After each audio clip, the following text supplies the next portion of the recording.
Alright guys, just thought I'd do a quick interior LED overview, I guess. I just got done finishing up the LEDs on the inside, for the most part. I already had the gauges, just the 194 gauges. Just got done, steering away. Just got done doing the LEDs for the, this is not going to focus at all, for the rear hatch and also the rear wiper. You have to take the switch apart, and the LEDs are actually soldered in there, so you got to take them out and take some 74 LEDs that already have some resistors. They don't have to have a diode, but they already have resistors on it, and then you can just find out which side's positive and negative, both on the LED and through the switch, and just go ahead and solder them back on there.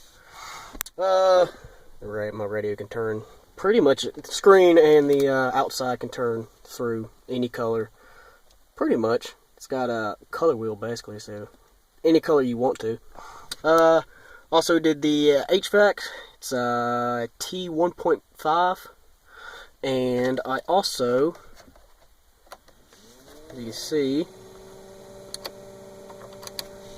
well, it's not focusing at all, but as you can see, I'd also put the LEDs in there. The only thing is this LED right here.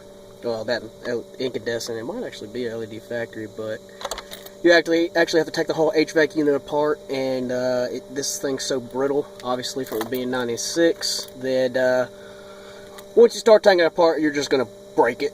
So you're better off if you're going to take it apart and try to change that one, which I don't know what that entails, because it's like I said, I wasn't even going to try to take it apart because it was just breaking left. It was probably just going to break left and right. I broke one tab,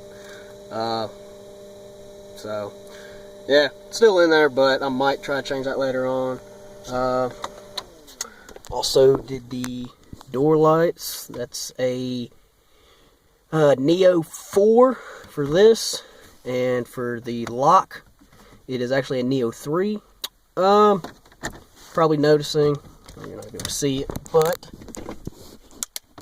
I am missing my window switch. Mirror switch. Yeah, I kind of broke it. I'm going to go pick another one up tomorrow, and I know how it comes apart now, so I got it fully apart, except pulling the knob off so you could separate the two halves, so you could get to the actual bulbs. Well, when I was trying to take that apart, it broke. So pick another one up of those tomorrow. There's two incandescent LEDs in those, so you'll just have to get two LEDs that are obviously already have an LED wired into, or excuse me, a resistor wired in with it, and just like you do these switches, basically do the same way.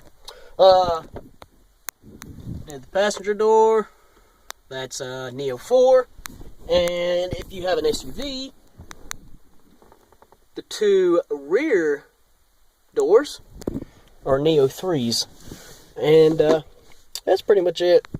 That's all the gauges and dash lights, pretty much. I haven't changed any of these yet. I haven't decided what I am going to do yet with the map lights and the actually, I know the map lights. The map lights I'm going with just plain white. I haven't decided if I'm going to put green on the just the dome lights. I might go white on all the dome lights. Oh, also floorboards. I haven't done anything with those yet. I probably might go green on them. I haven't decided. Green's fine and all, but if you're trying to look for something inside a vehicle or work inside a vehicle at night, you kind of don't want it to be colored, because you can't necessarily see what you want to see. So I might just do all the dome lights and stuff like that just white, so I can actually see what I'm doing if I have to work on something, or look for something, or write something down, or something like that. I don't have to worry about the color difference of the green shining on whatever. But yeah, that was a quick 5-minute video. I finally got all my dash lights, door lights, and stuff like that, besides courtesy lights, basically, that are all LED now. And I think I showed that in the other video, but yeah, door lights. So yeah, that's it. See y'all later. Bye.